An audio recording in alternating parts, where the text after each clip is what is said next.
Al Vallespir, a la Catalunya Nord, hi ha 3 poblacions que mantenen una tradició espectacular. La festa de l'ós. Dins del cicle de Carnaval, un os es desperta, com es desperta a la primavera, i protagonitza un recorregut pel poble, amb peculiaritats locals a cada indret. A poc es van fent conegudes Prats de Molló, Arles de Tec i Sant Llorenç de Cerdans. Aquests són els 3 pobles que mantenen la festa com un baluard. Aspiren a ser proclamats Patrimoni de la Humanitat per la UNESCO en els propers anys.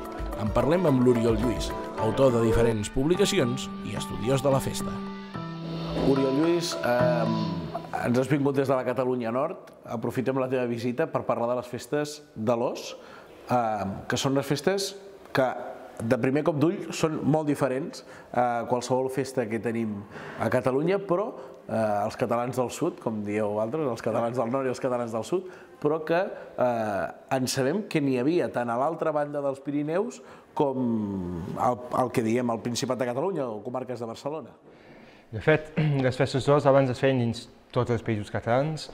Si funcionem només dient Principat, doncs Catalunya Nord, Catalunya Sud, sí, es feia per tot arreu, Barcelona, per exemple, grans ciutats, així com tots els pobles de muntanya. I a Catalunya Nord, mateixa cosa, es feia a Perpinyà, tot el Vallespir, sabem que es feia el Conflent, es feia tota la Cerdanya. Eren festes realment, havia dit típiques, no eren típiques perquè eren festes que es feien a per tot arreu, com Pasques. Pasques tenim una litúrgia, tenim una cosa que es fa de la mateixa manera amb unes petites variants a cada poble. Les festes d'os eren la mateixa cosa. A partir d'un moment van començar a desaparèixer i és en aquell moment que es van trobar tan específiques al Vallespir i a la Catalunya Nord. Però si fem 100 anys enrere seria fals. I com podem explicar de la manera més resumida possible com són les festes de l'os? És a dir, què passa a les festes de l'os?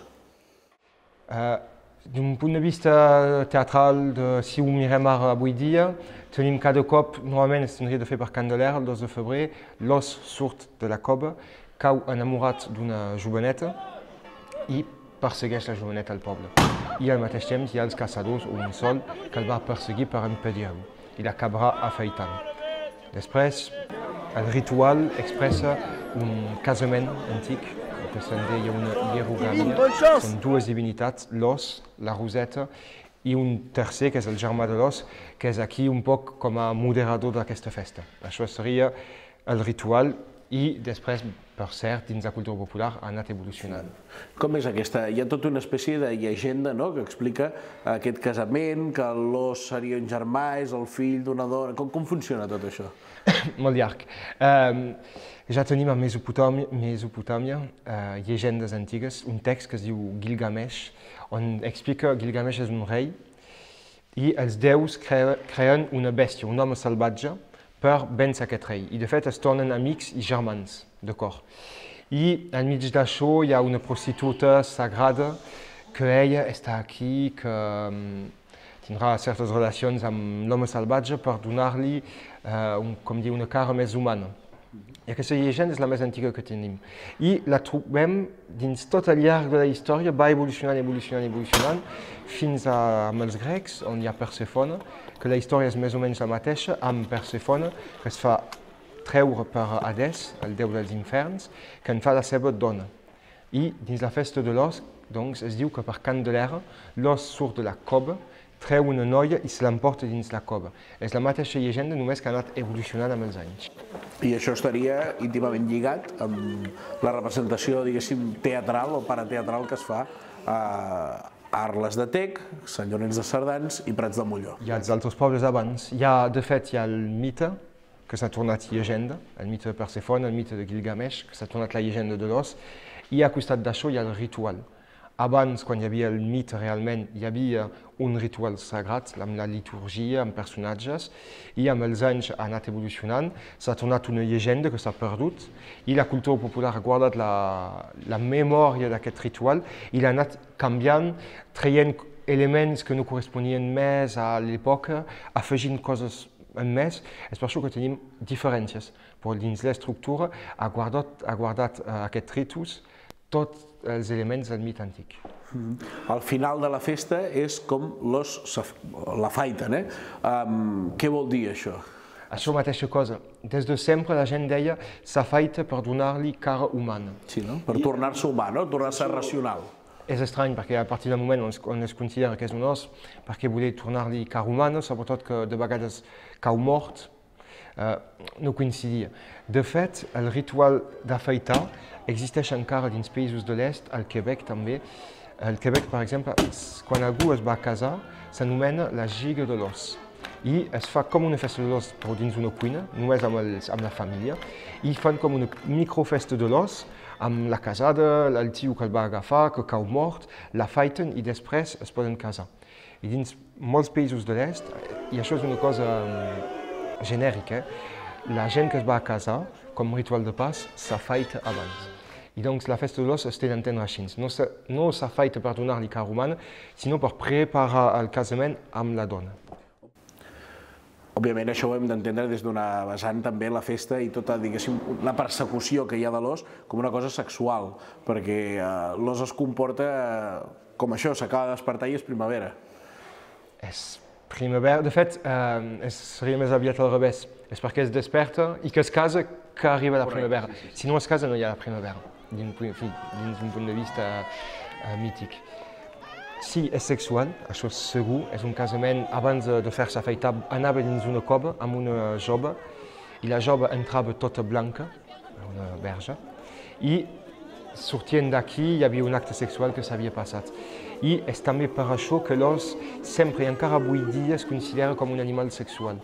Ve d'aquesta cosa antiga, d'un arquetip de l'os antic, de simbolisme que se li posaven, on era lligat al sexe. De fet, és lligat a la fertilitat, que per nosaltres va lligat al sexe, la fertilitat de la naturalesa, sobretot. Aquestes festes s'extenen per aquests tres pobles, ara, n'hi havia d'altres abans, tot i que la de Sant Llorenç de Cerdans i la d'Arles de Tec potser s'assembla més, perquè és una cosa més, tu has fet servir abans l'expressió folcloritzada, i la de Prats de Molló potser és més diferent. Com les diferenciaries? Han passat moltes coses sobre, per exemple, més senzill, Sant Llorenç de Cerdans, com que era un poc més aïllat, és el lloc on tenim menys testimoniatges. Però és també el lloc on hi havia, era més la gent del poble que ho feia. Doncs ells ho han realment fet a part. No tenim textos d'autors, la gent no ho anava a veure. Prats de Molló va ser durant anys, ara no, però durant anys, una ciutat molt important a Catalunya Nord. Al segle XVII era la segona ciutat de Catalunya Nord. I feia que el carnaval o totes aquestes coses eren molt importants també. I doncs l'os es va tenir d'adaptar. Tenim testimoniatges que hi podia haver entre 5 i 8 ossos, persones que feien dos durant la festa. Com s'explica? Hi havia molta gent, calia fer moltes coses. I doncs la festa s'ha anat adaptant. Arles, que també va ser ric, va ser un poble molt ric, es va guardar un poc més els elements i és cap als anys 60 que es va folcloritzar durant 20 anys. Era un grup folclòric que encara se'n cuida, però que ara ho han tornat un poc a la tradicionalitat. I el fet de fossilitzar durant 20 o 30 anys va permetre conservar tots els arquetips antics. I és per això que encara avui dia és l'únic poble que conserva la roseta, la cova i tots els personatges. A diferència doncs, d'un poble com Prats que, com que l'os tenia de perseguir les noies, la roseta, el personatge de la roseta, l'home disfressat de dona, va desaparèixer. Són evolucions. Prats de Molló la festa és fins i tot una mica violenta, no? És a dir, hi ha unes batalles al mig del carrer. Aleshores, això és una temàtica, de fet, obligatòria de les festes d'hivern. Quan diem carnaval, tenim molt aquesta idea de la gent que es va disfressar, no sé, jo de princesa, Spiderman, de tots aquests personatges, una cosa bonica. No, carnaval es va tornar això així a partir del segle XVIII potser, o un xic abans, i sobretot a partir del moment on hi ha els carnavals de Niça, que Perpinyà també agafa la mateixa cosa, coses boniques. Abans, els petits pobles eren coses brutes. Vull dir, les disfresses, et disfressaves com podies, et perseguies, la gent anava borratxa. I encara avui dia, dins els pobles de l'est, es conserva això. Es conserva passar de casa en casa, disfressar-se. És molt estrany. Em ve al cap un exemple, al Marroc, després de l'Eid al-Kebir, que és una festa de cap d'any, com ho eren abans els carnavals, s'acaba l'any, maten el xai, I després d'haver matat el xai, dins certs pobles s'ha conservat la tradició de guardar la pell, es posa al teulat, que sequi un poc, i cap allà una setmana després hi ha un tio que surt, que es diu el Bujlud, tot de negre, amb una pell de xai, i que entra dins totes les cases i que persegueix la gent. És molt similar a Prat de Molló. I és la mateixa cosa, que a tots aquests pobles. De fet, el Bujlud és una festa de l'os que s'ha descuidat. És el mateix arquetip, és la mateixa festa que ha anat evolucionant el Vallespí d'una manera, el Marroc d'una altra manera. És la mateixa cosa i les dues anaven lligades amb l'any nou i la Renaixença, però sobre dos calendaris diferents. Això era els carnavals d'abans. La festa de l'os és carnaval, és a dir, no la podem deslligar de cap de les maneres. És complicat, sí. Alors, sí és carnaval. El problema és que carnaval actualment es calcula la data amb Pasques. La festa de l'os és sempre el 2 de febrer. Dic sempre en teoria, ja que avui dia es fa el diumenge per facilitats. Però fa 50 anys encara era el 2 de febrer. Carnaval és amb la data de Pasqua, doncs canvia, però com al mínim que pot començar Carnaval em sembla que és el 3 de febrer. Doncs sempre va lligat amb l'os. Carnaval també té una data doncs, que és llunar, que abans es calculava molt diferentment de l'actual i que anava lligada amb les llunes de Cap d'Any. I la festa de l'os també. És només que, no sé com dir, amb els calendaris, parlem de calendaris sobre 1000 anys. Les dates es van canviar, barrejar, van anar fluctuant d'una data a l'altra i vam arribar a tenir carnavals que als països de l'est tenen encara lloc per Cap d'Any, que nosaltres tenen lloc en funció de dimarts gras, que la festa de l'os és el 2 de febrer. Tot això, però és la mateixa cosa, és el mateix cicle al final. Una pregunta gairebé obligada. Quina catalanitat té la festa de l'os? Quines coses podríem dir purament catalanes té la festa de l'os? L'ús de l'idioma, per exemple, coses així? Complicat. No té catalanitat, no es pot dir catalanitat, perquè hi ha una certa connotació amb catalanitat que no té la festa de l'os. És una tradicionalitat, és tradició, més aviat. Per exemple, a Arles i Sant Llorenç de Cerdans hi ha la predica, que és un pregó, que és tot en català. No ho diuen per catalanitat, ho diuen perquè sempre s'ha dit així, i doncs els actors que van a triar per recitar tenen de saber parlar català.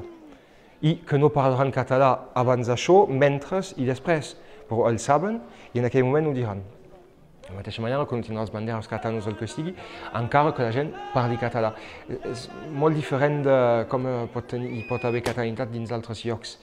Reflexioni, la Roseta se li diu sempre en català el nom de Roseta.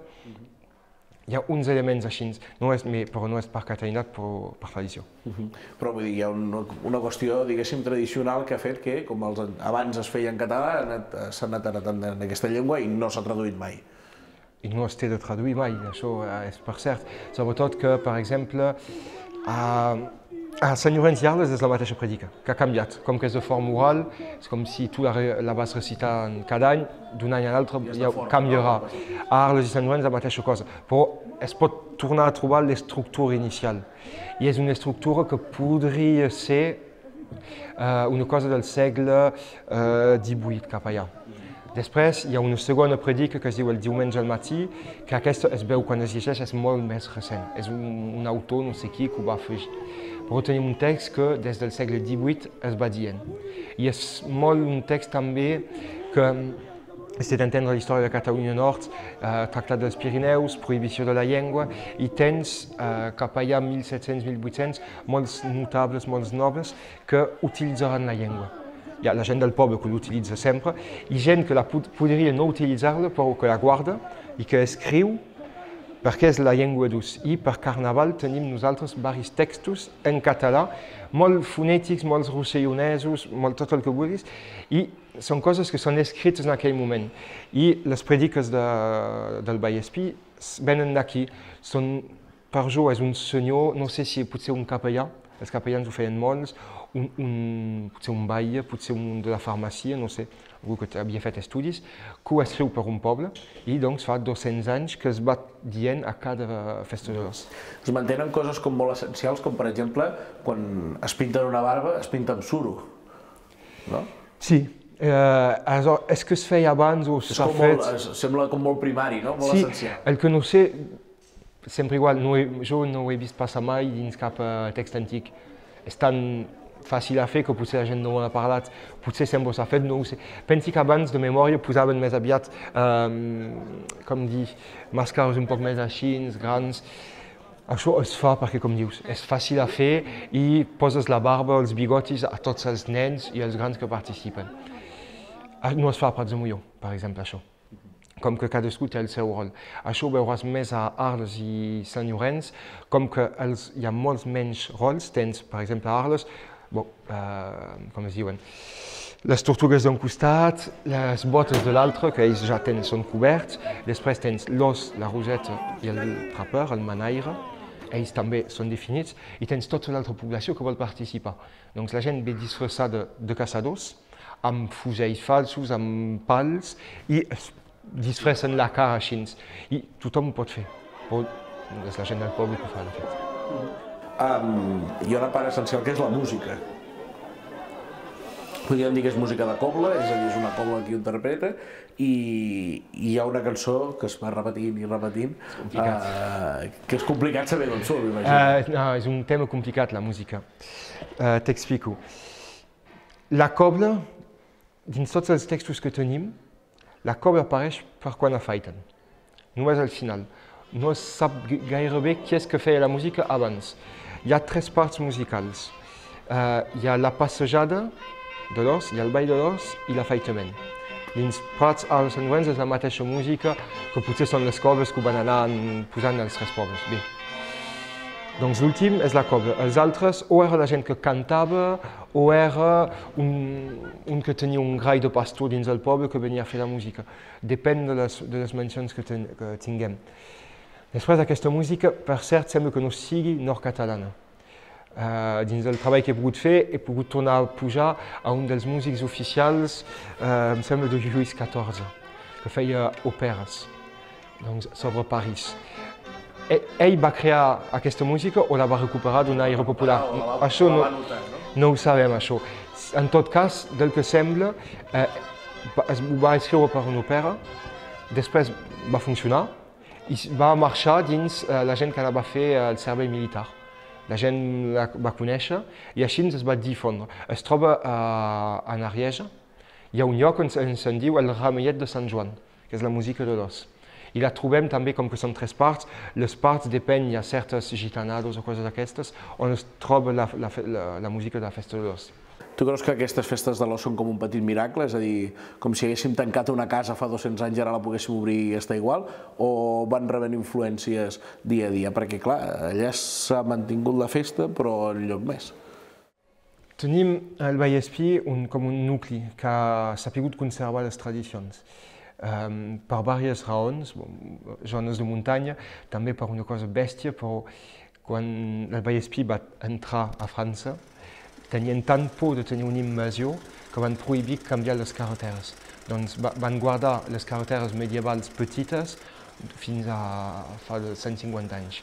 Donc, per força, les tradicions es conserven. Això sí, després, si correspon a coses antigues, sí i no. Sí, en part, dins l'esperit general, dins l'esperit del poble, la gent que ho fa, però amb l'obertura que es fa, que és un bé per un mal, això de la UNESCO de voler classificar-ho vol dir aportar gent. I aquestes festes no suporten tenir gent, vol dir que cal adaptar-les. Gent de seguretat, vigilar... Ja hi ha molta més gent, és a dir, si comparem la festa en fa 40 anys, ara hi ha moltíssima més gent. Fa 2 o 3 anys vam tenir 5 o 6.000 persones, és una cosa impensable, impossible i perillosa per la festa, perquè... En un poble on hi viuen, Prats, per exemple, hi viuen 1.500? No, menys de 1.000 l'hivern, en mes d'agost arribes a 2.000 potser, i encara. És un petit poble, Arles igual, Sant Llorenç igual. És massa complicat. No és possible adonar-se'n. Aquí sí que te'n pots adonar que és una festa de l'os per al País Valencià, el poble de la Mata, que ha recuperat la festa de l'Onso, de fa 12 anys.